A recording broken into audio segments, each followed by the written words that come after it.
I will be joining these missing dots today to see that whether our businesses are in real threat or risk or not. We will identify together.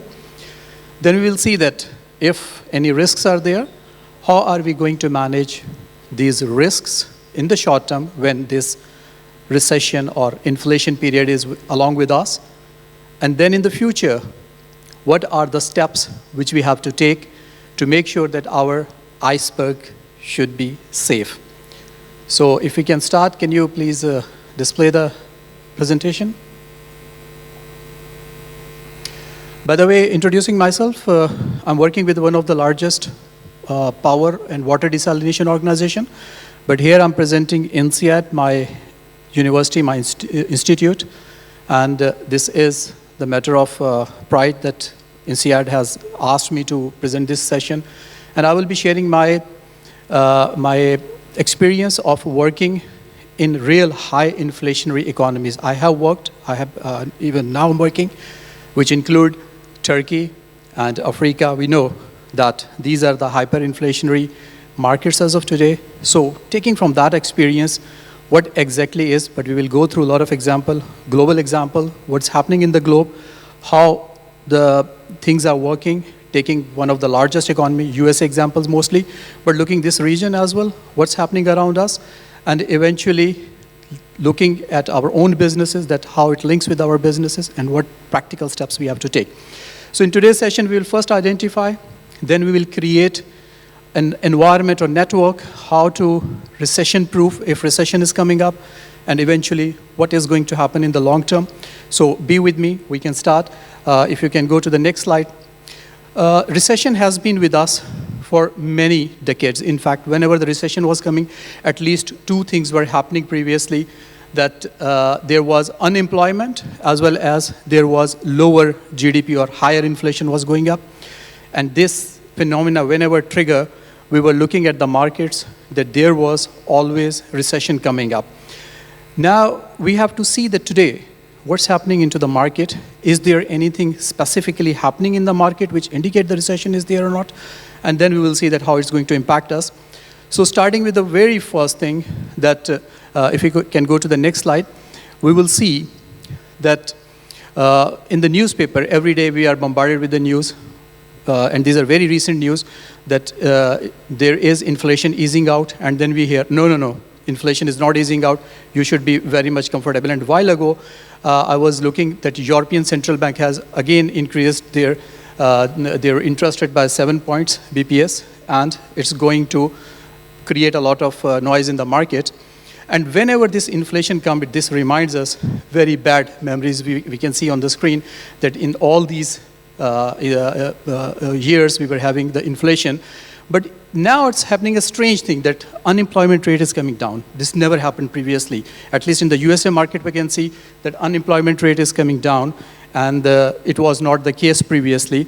And if we go to the next slide, we will see that whenever there was rising prices, always jobs come down, and here recession hit us. But now it's not happening. Though prices are rising, but employment rate is coming down. It means that there are a lot of jobs are available in the market, and people are not taking it. So in the recession cycle, what happened, that there was fewer profits, business layoff workers, people spend less money, and this vicious circle was happening every time. But is it going to happen now? We will see in the next slide. Consumer sentiments are definitely coming down. You see, again, the data is from USA market because it was readily available. Consumer sentiment is coming drastically down. But if you go to the next slide, profit margins are surprisingly very high. It never happened previously. Profit margins were always lower during the recession, but now it is in double digits. Somewhere over here, we can see that the world is having this double-digit profitability. And cash in hand, this is something surprising.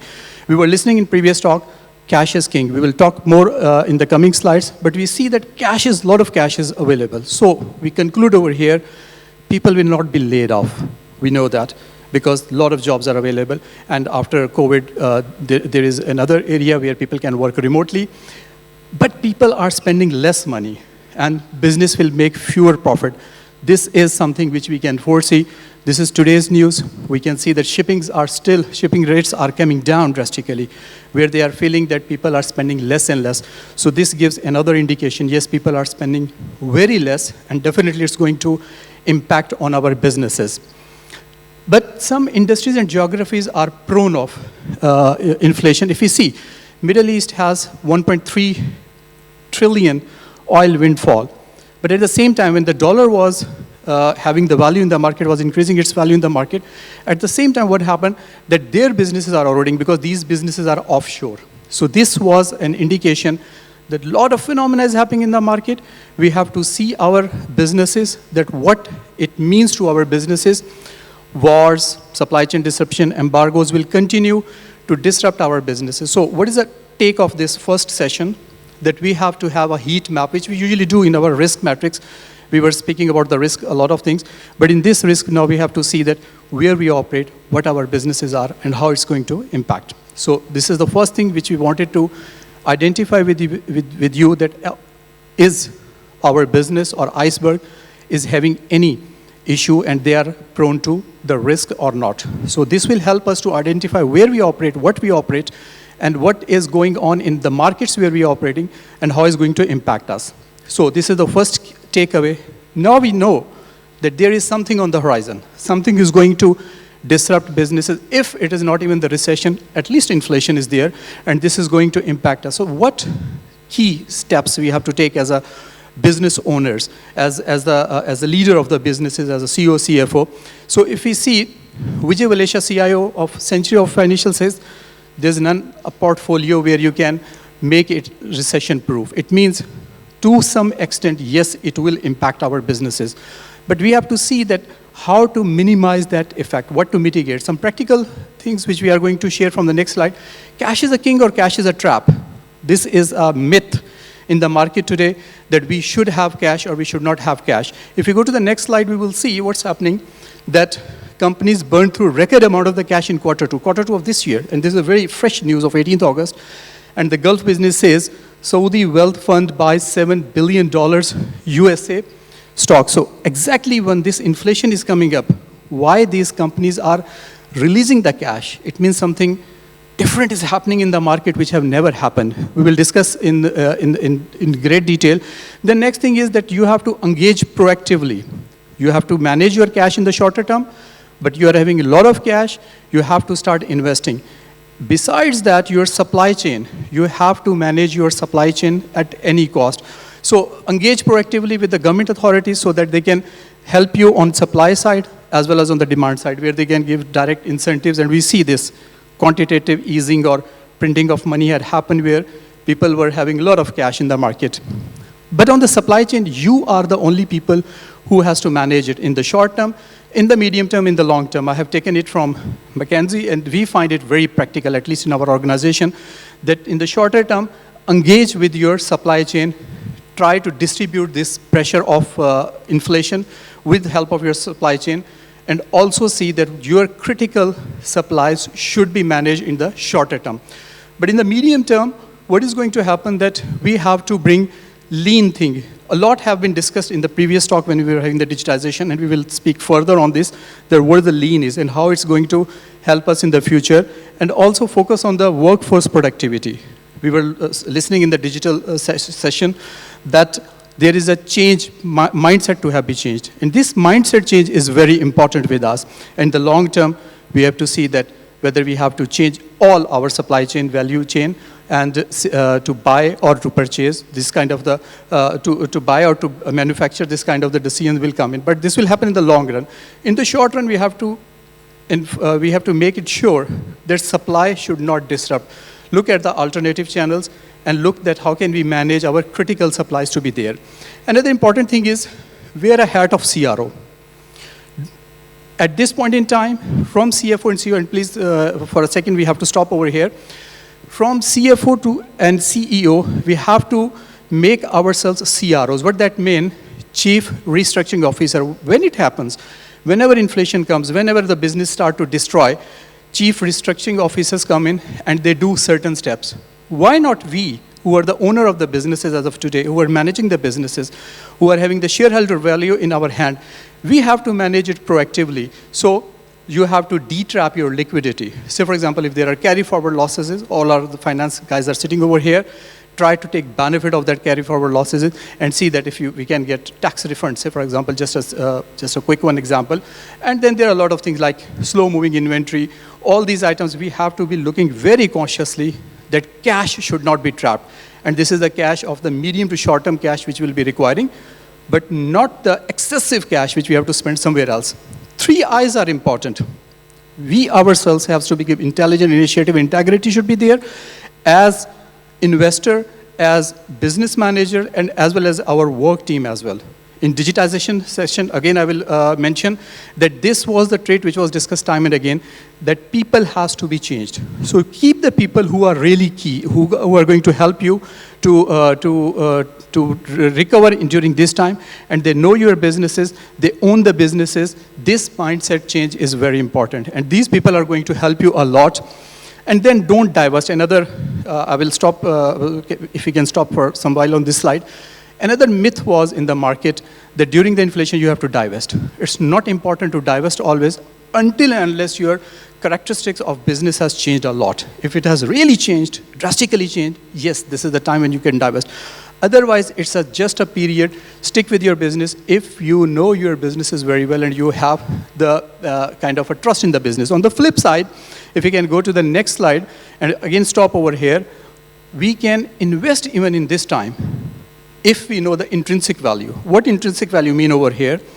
That we should be knowing that how much cash is going to come out of the business, number one, when you are going to get this cash, and your certainty. Again, it goes back to the previous slide, how much we are certain that we know our business and we can manage this business. This certainty will give this intrinsic value. So if you know the intrinsic value, you know the business, please do invest in that business. Next slide. But even next slide, we have gone through this. So the takeaway over here is, in this shorter term, we have to manage the value. There should not be destruction in the values. But in the longer term, then we have to enhance the values or increase the value. So this is the time probably we have to hold the positions to make ourselves sure that the businesses in which we are, they are producing enough profitability and cash, because cash is more important than anything else. Besides profitability, there is cash as well. But in the longer term, we have to see that how we can generate the values. If we can continue to the next slides. Now, what are the long-term strategies which are going to help us in future when the next summer comes? Before that, there is a winter period when this iceberg will be again stronger. In that period, what steps we have to take that in next summer, when icebergs start to melt, what we have to take the steps. You know these names, Uber, Airbnb, Square. These were the companies which came from the last recession.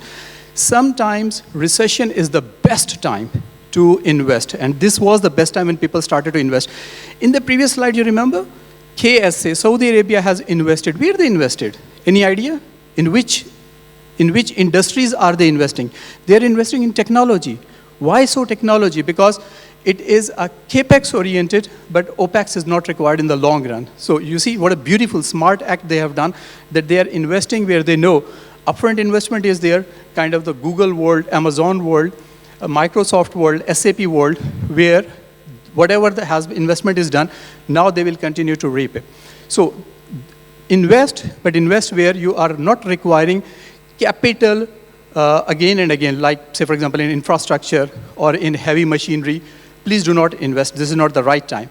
It is the time only to invest in the area where you are having the staple businesses, or where you are very sure that business intrinsic value, as we discussed in the previous slide, that is going to generate a lot of things. Commission, not omission, another thing. That whatever opportunity you find today, Airbnb example we have looked at, that they find an opportunity, this is the right time when they are going to do it, and today, what the value they are having.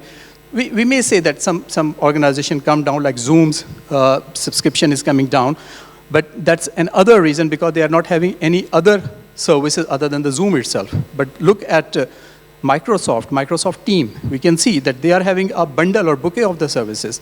So this is helping them to sustain into the market. Then your investment hierarchy, I will not discuss all this, but productive assets and the great business. So what is the definition of the great business? Great businesses means where you are having pricing power. Today, all these tech companies are having the pricing power. People can stop eating maybe, but they cannot stop paying to kind of the Google world or Amazon world. They will keep paying them because they are having the pricing power. So in the long run, you have to go into the business where you are having the pricing power and where these businesses will generate for you. So in this era, as soon as we are coming out of the inflation and we are coming out of this so-called recession, there will be a mix of very fantastic mix of investment in capital intensive and in non-capital intensive, but these are going to be become stable businesses for us and they are going to generate a lot of value. If you can go to the next slide, invest in yourself and employees. This is very important as of today because if you are investing in your employees, you are in fact managing your businesses and these are the people who know and who own the businesses. And best protection against inflation is to make immensely valuable yourself. If you know the best techniques of your businesses, nobody is going to defeat you whatsoever circumstances are coming. So know your businesses, own your businesses. If we can go to the next slide, and this is also happening that a lot of universities are now converting from, because a lot of universities are managing this. Now their outcome is not that how many students are having good jobs in the market, but how many unicorn they are producing in the market. This is another area. So mind shift is changing from CFO role to becoming a business partner. So in the long run, these investments are going to help us a lot. That's all for today evening, if there are any questions. Thank you, Amir.